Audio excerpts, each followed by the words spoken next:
Ganda makukisan ate tarong. Ikaw mabanto.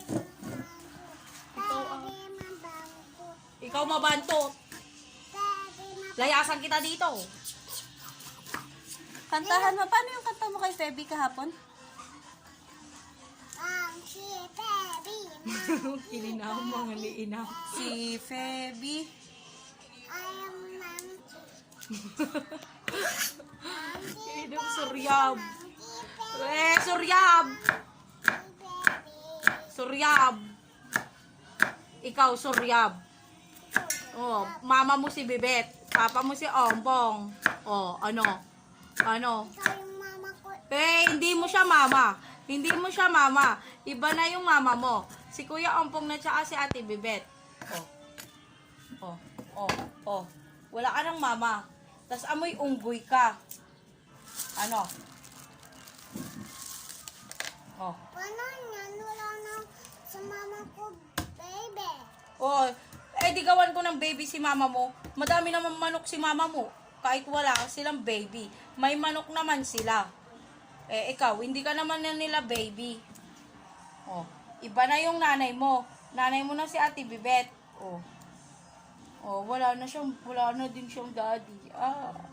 Wala na din siyang tita Gian. Wala na din siya tita Joy.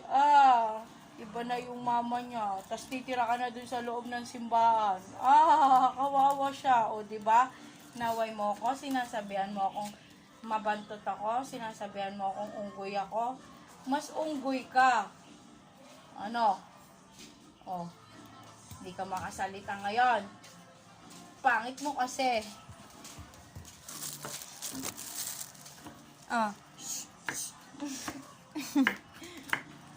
Diba? Wala kang masabi? Ate naman.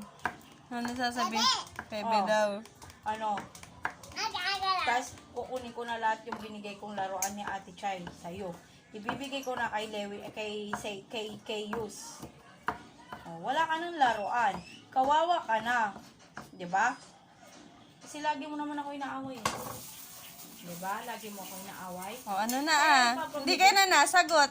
Ipapamigay ko na kay Yus yung laruan mo. Hindi ka na nakasagot. Akala ko ba inaaway mo si Feby? Hindi na ako maaway kasi pangit siya. Ay, kukunin ko na din yung alkansya niya. Ano sasabihin mo? Pagtanggol mo yung sarili mo, anak. Sige na. Pagtanggol mo yung sarili mo, Napikon ka naman na. Ba't malungkot ang beshi ko? Napikon ang bata. Napikon na ang beshi ko. Asan ka na ay? Ha? Ano no? Napikon na